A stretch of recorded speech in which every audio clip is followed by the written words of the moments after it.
Mark Waugh.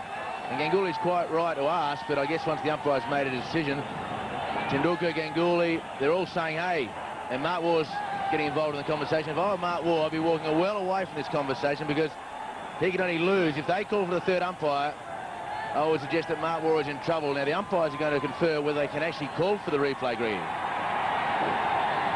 Well, I mean, the object of the exercise here should be to get it right. This is actually a very significant point. It looks as if they're going to ask for it. There's been no signal here. So it may well be that we as a television company will be asked to supply some replays if possible here. Bear in mind that we haven't got any pictures or any cameras exactly square. We've got them in line with the stumps for the runouts. And this is where sometimes it's just a little bit unfair, where we're expected to be the adjudicator here. This could be significant, as David Hooks pointed out. He did say that if Lehmann was joined by a new batsman, well, then it could make a bit of a difference. And Mark Waugh, however, is still out there. Now then, did they cross? Now, you've got to get two things. You've got to bear two things in mind here. Where were the batsmen at the time the bails were taken off? So here we go.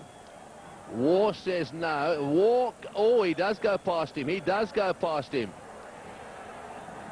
Well, just looking at that replay, I would say Waugh went past him. This could be interesting. Lehmann may have to come all the way back out here. Waugh was adamant, said, no, I didn't go past him.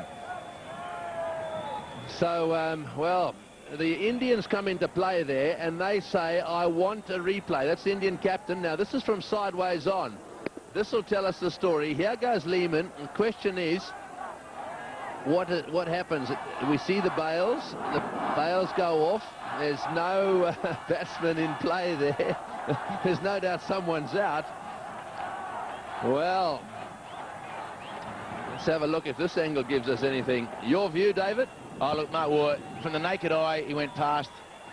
And in this situation, from this angle here, will tell you that Mark Waugh has gone past. Now, whether he thinks it is a two-dimensional picture with a three-dimensional situation, that may be the only thing. But look at the shadow of Lehmann will tell you. The shadow of Lehmann, and Mark Waugh has clearly gone past that shadow. So that's why Mark Waugh, I felt, had to stay out of the argument. Darren Lehmann, very much a team-orientated decision. He's just walked straight off. Yes, I think that's what he's done. But I think you're looking at the shadows there. Let's just watch the ball come in. This is going backwards. Now we've got to go forwards and just have a look to see exactly where they get to here. Now the ball's coming in. Watch the shadows. They equal there.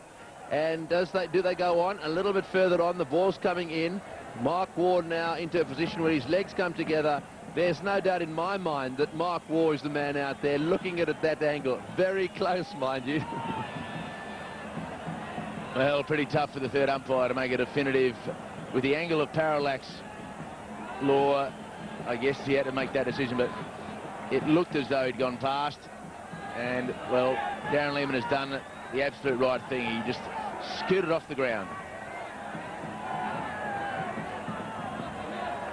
We should mention also that the umpires in the middle didn't make the third umpire signal. Really, did they? They just picked up their walkie-talkies.